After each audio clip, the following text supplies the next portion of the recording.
We're going to live here as a family, so outsiders need to leave. My mother-in-law slowly and carefully explained this to make sure I understood. Nelda's face turned red while she put her hand over her mouth. Unable to hold back, Nelda burst into laughter, which triggered my mother-in-law to laugh out loud as well. Right after my father passed away, my in-laws seemed to have been lying in wait, and they showed up trying to take over our high-rise apartment. Surrounded by their laughter, I just bowed my head. My shoulders were shaking. Perhaps feeling pity for me, Brad spoke words of comfort. Don't be so down. I let you be by your father's side, so you should have no regrets. Now it's my turn to do the same. Why don't you go visit Helen? Though, I'm not sure if she will be okay with it. I shook my shoulders, holding back my tears. But I couldn't bear it anymore. Suddenly, I lifted my face and started laughing loudly. Ahahaha. I wiped the tears from the corner of my eyes. Do as you please. I've already contacted the lawyer. It's arrogant to emphasize that I did my filial duty. Thinking that they were enjoying themselves behind our backs, deceiving me and my father, anger welled up within me. I was determined to spoil their plans of joy following my father's death. I am Michelle White, 53 years old. My only daughter, Helen, graduated from university this year and started working. I thought I'd be more at ease after finishing raising her, but I'm still worried about Helen, who lives alone in the city. It has been 6 months since she started her job, but she hasn't come home even once. I wonder if Helen is eating properly, I blurted out during dinner with my husband. Tonight's menu was meat and potatoes, Helen's favorite. Eating that, I couldn't help but think of her face. She just started her job, so I know she's busy, but that's exactly why I want to make nutritious meals for her. Brad was right in front of me, but he didn't even glance my way. He clutched his smartphone in his left hand, staring at it while eating. He wasn't focused on the meal, spilling the broth on the table and making unpleasant chewing noises. Brad, are you listening? Brad gave no response. It seemed like my voice never reached his ears, and the concerns I had once again felt like mere monologues, shutting my anxious feelings in. When was the last time Brad and I had a proper conversation? I never thought we would become a couple so lacking in communication when we got married. I met Brad 23 years ago. A friend introduced him to me just before I turned 30. Brad was well-educated and worked for a major company, which made me nervous, but I was immediately taken by his kind, confident smile. It seemed he liked me too, and we started dating. He always planned dates at sophisticated cafes and romantic spots featured in fashion magazines, escorting me each time. I've been really focused on my work and didn't have much luck with women, but meeting you felt as if it were predestined. I can tell you are the one for me. His handsome features made even the sweetest words seem fitting. He was like a prince who openly expressed his love. But I was not a princess. I was just an ordinary office worker. I was anxious about whether I was good enough for someone so elite. While I was having such worries, Brad unexpectedly proposed to me. While it should have been a joyful moment, the fact that we had only known each other for 2 months made me anxious, and I couldn't say yes. When I shared my concerns, he gently embraced me and whispered in my ear, "Marriage doesn't need extra emotions. To me, you are the best." So we got married, and I felt like the happiest woman in the world. That was until the day after our wedding when our new married life began. "Michelle, are you really going to feed me this?" Brad said coldly as he looked at me, setting the breakfast on the table. His face was very cold, and he clearly seemed in a bad mood, though I couldn't understand why. It was our first day living together, so I had put extra effort into the cooking. I prepared a lavish breakfast, including an omelet with crispy bacon, yogurt parfait with berries and oats, and freshly baked scones right from the oven. I just need coffee and bread in the morning. It's hard to read the newspaper with anything else. Ah, I see. You're the type who doesn't think about efficiency and enjoys a leisurely, inefficient meal in the morning. How that figures. Brad's attitude had changed completely since yesterday. I was so surprised by his words that I was left speechless. He stared at my shocked face. "That foolish look on your face, I like it," he said with a grin. However, he left the house without touching the breakfast. Left alone with the untouched meal, I had no choice but to stand there. I had planned to take the day off work to tidy up the house, but I was so shocked by his words that I couldn't move, neither physically nor emotionally. Around 9 a.m., the doorbell rang. When I opened the door, my mother and sister-in-law Nelda entered the room without a greeting. Michelle, it seems you tried to impress Brad with your cooking this morning, but that was futile. Brad is not a simple man who can be manipulated with food," my mother-in-law continued without pausing for breath. Brad always eats bread at home and goes to work as usual. It's unfortunate for him, especially so early in the marriage. Nelda grimaced as if enjoying the situation. It seemed Brad had stopped by his parents' house before going to work this morning. A minor misunderstanding between us had been exposed to his family, and I felt embarrassed. Nelda looked around the room and sighed dramatically. Mom, look, there are still moving boxes in the corner of the room. Michelle is really sloppy, isn't she? Oh, I was just about to clean those up, I replied desperately, but my mother-in-law immediately dismissed it. No excuses. Look, you're just an ordinary office worker who is all talk and no action. You're not a good match for Brad, not at all. You should be grateful that he accepted someone like you. My mother-in-law sat down. Now, make some tea. You should at least be able to serve tea without being told, she hurried me. I quickly made the tea and offered it to them. After taking a sip, my mother-in-law snorted with laughter. This is terrible. The tea is too weak. For someone who works as an office worker serving tea, this is quite poor. Both my mother-in-law and Nelda slurped their scalding tea noisily. I wonder if Brad is truly satisfied with such a girl. Well, maybe that's just what you get from a daughter-in-law. Brad does like you, Michelle. Despite their insinuating comments, I couldn't find the courage to speak up in front of my husband's family. Nelda lived at home. She was single and surrounded herself with idle merchandise. She wasn't even a regular office worker like me, and she even recently quit her part-time job at a supermarket. Despite being hurt by her remarks, I had no room to argue. I had hoped for a sweet newlywed life, but my husband scorned me, and my mother-in-law and Nelda often made snide remarks. This was not the life I had hoped for. I couldn't consider divorce right after getting married. Half a year later, while I was troubled, I became pregnant and eventually gave birth to Helen. The blatant nastiness from my in-laws decreased. It wasn't because they were too cruel to berate a mother in front of a young child. Rather, it was because Nelda became obsessed with the popular Korean wave. My mother-in-law also became busy with watching TV dramas from morning to night and going on pilgrimages to drama sites together. As a result, they showed less interest in me and my daughter. It's sad that Helen didn't feel her grandmother's love, but maintaining a proper distance had somehow kept our household calm. Brad seemed satisfied as long as I fully understood and supported his pace of life. Time flew by, and before I knew it, we'd been married for 23 years. While it can't be said that I am extremely happy, we have been living a stable and troubled life. I thought time would just quietly continue to pass.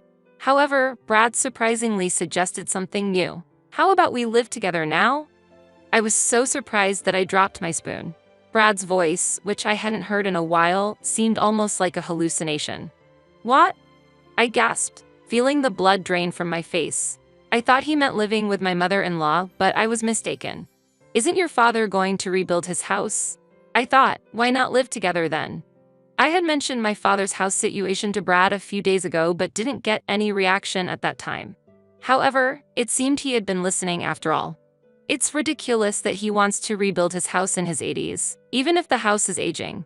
Well, that's probably just an excuse. He surely wants to bring you closer by building a new house.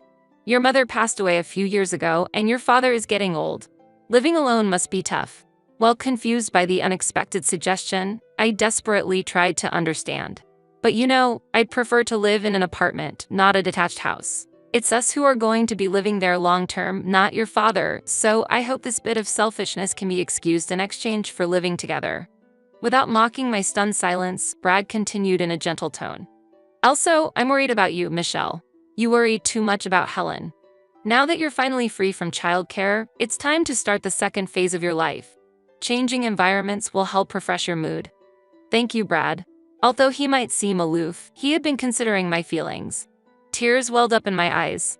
I immediately talked to my father about moving in together and he was very happy and couldn't thank Brad enough. Once the decision was made, Brad acted quickly, as if he had been eyeing it from the start, and contracted a new high-rise apartment. Even though Brad works at a major company, going for a high-rise apartment was surprising. I only receive a monthly allowance for living expenses and am not familiar with our savings, but when I checked the market price of the apartment, my head started to spin. Now that Helen is independent, I don't feel like living in a family-type apartment anymore. I want to start the second phase of my life. Since it's going to be our last home, I think it's okay to indulge a little. It seemed my father had already agreed and plans had been moving forward without my knowledge. Although I felt a bit anxious, living in the high-rise apartment was actually very comfortable. This beautiful new home was supposed to be the start of a fulfilling second phase of my life. However, my relationship with Brad gradually deteriorated. There was some conversation until the purchase of the new home, but afterwards, the previous silence returned. Additionally, his overtime and business trips increased, and he barely came home. Brad can't relax at home because my father is there? My father looked sad and seemed to have lost his energy, confining himself to the small space. Dad, do you no longer go to your ballroom dancing classes or do karaoke? It seems you haven't gone since we moved. I've decided to quit. Why? Well, it's fine. I get to spend time with you. That's enough for me. My father lost his hobbies and he seemed to have aged rapidly. Even when I encouraged him to go out, he oddly only went for walks late at night. Then, just a year after we started living together, my father was rushed to the hospital due to an illness. While preparing for his hospitalization, I found a passbook hidden among his clothes when I opened his drawer. It felt wrong to go through my father's personal items, but something felt off. When I opened the passbook, a surprising truth was revealed. Dad, what is this all about? I rushed to the hospital and confronted my father directly. However, he just smiled. Spending time with Michelle was the greatest happiness for me. I'm grateful to Brad for that. But actually, there's something about him. My father's words shocked me, and I couldn't hide my disturbance. Quietly, my father took my hand in his. And a few days later, my father passed away quietly. When I contacted Brad, he responded with a bright tone. Oh, that was quicker than I thought. Afterwards, a disaster that seemed to cut through my grief struck. As I was looking for a photo for the memorial service at home, the front door opened. I thought it was Brad returning, but I heard several footsteps. Can we put these boxes here? The newcomers were movers, carrying cardboard boxes. Behind them appeared my mother-in-law. Oh, Michelle, you're here too?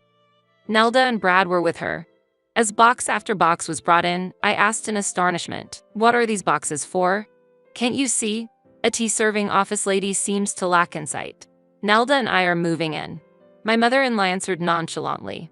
She and Nelda exchanged glances and laughed together. Nelda added pointedly, we express our condolences. Yes, our condolences. Now, could you please leave? As I stood bewildered, Brad, who had been silent, suddenly laughed.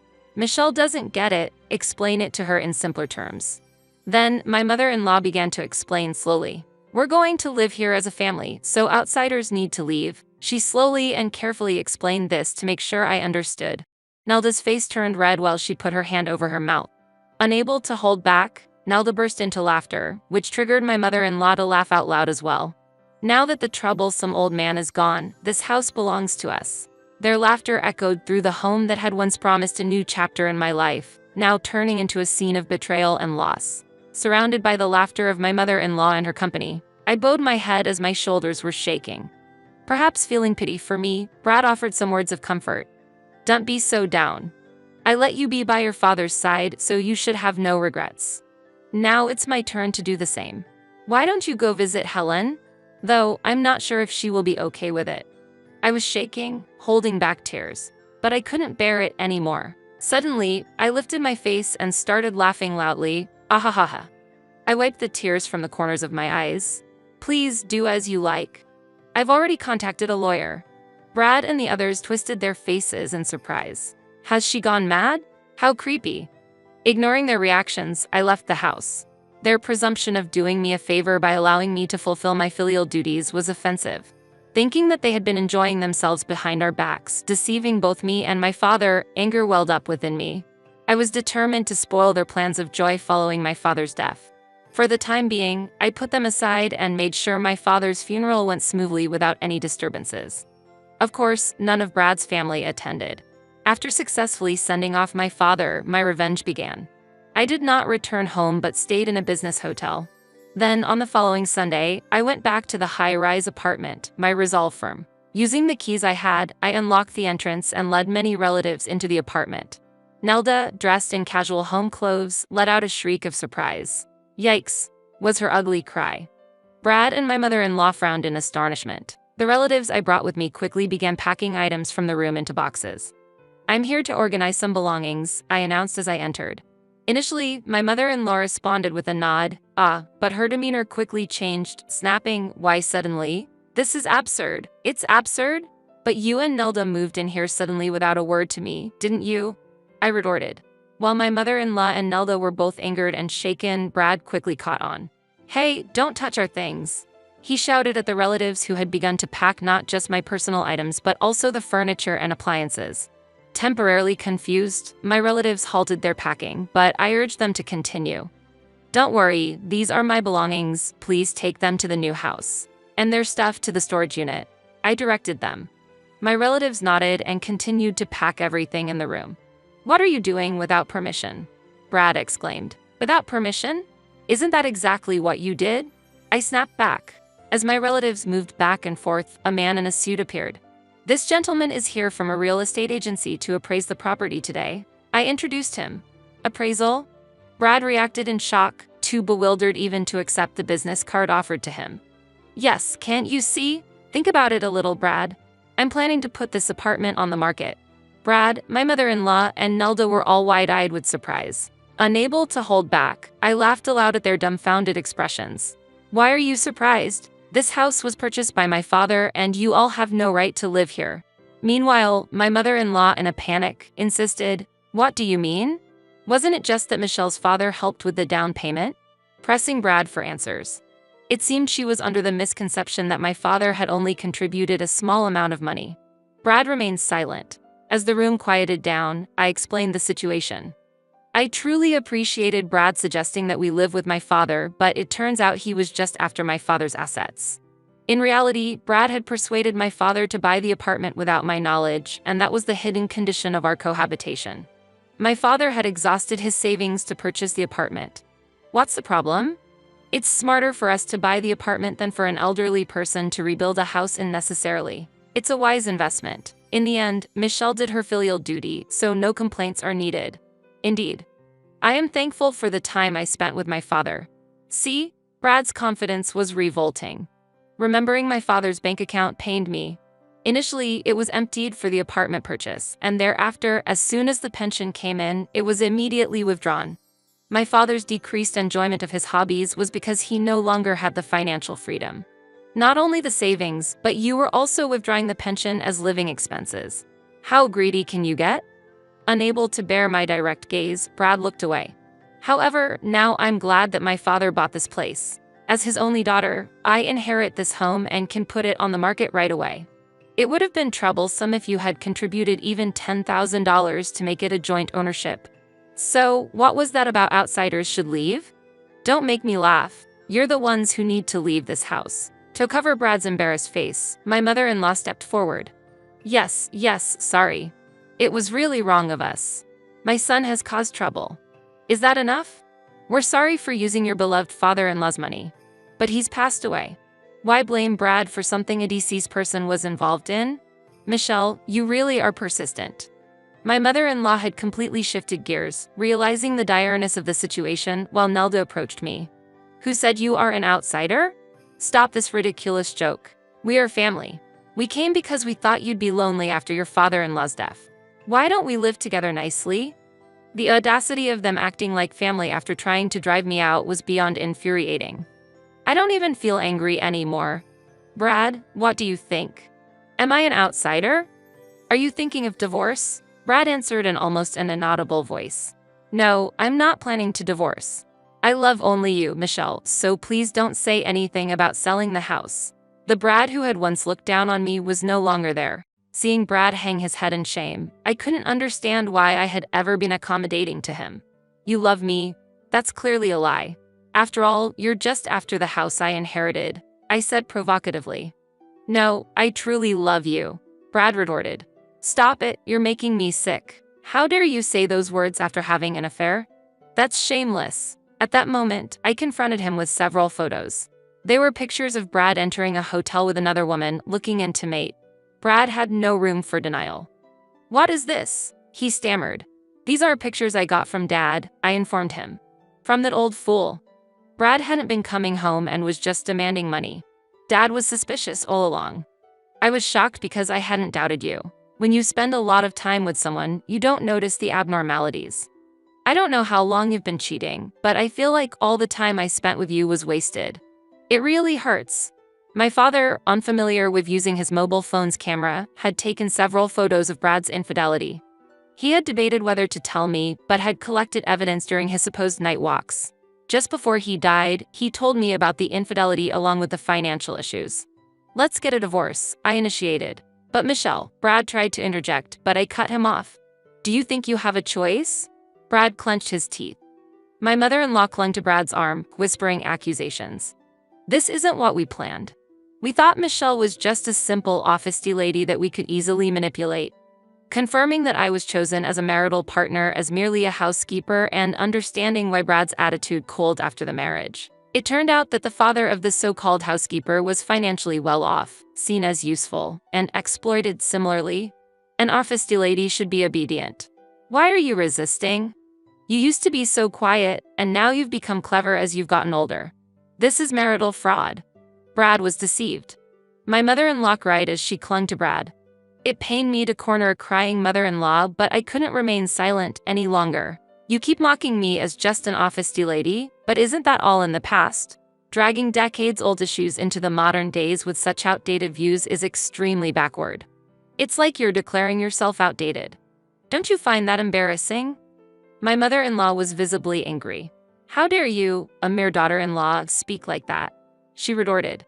The atmosphere was tense, the reality of our fractured relationship starkly apparent.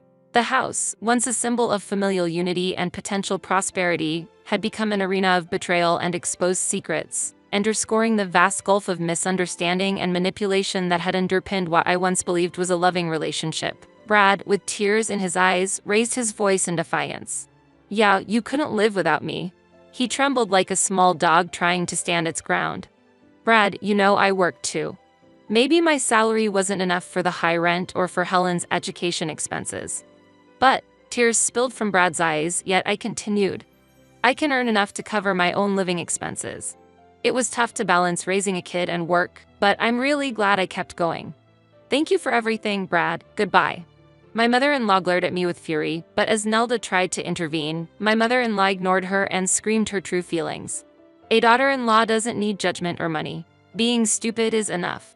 Her voice echoed in the now empty room, stripped of furniture. Nelda collapsed to the floor.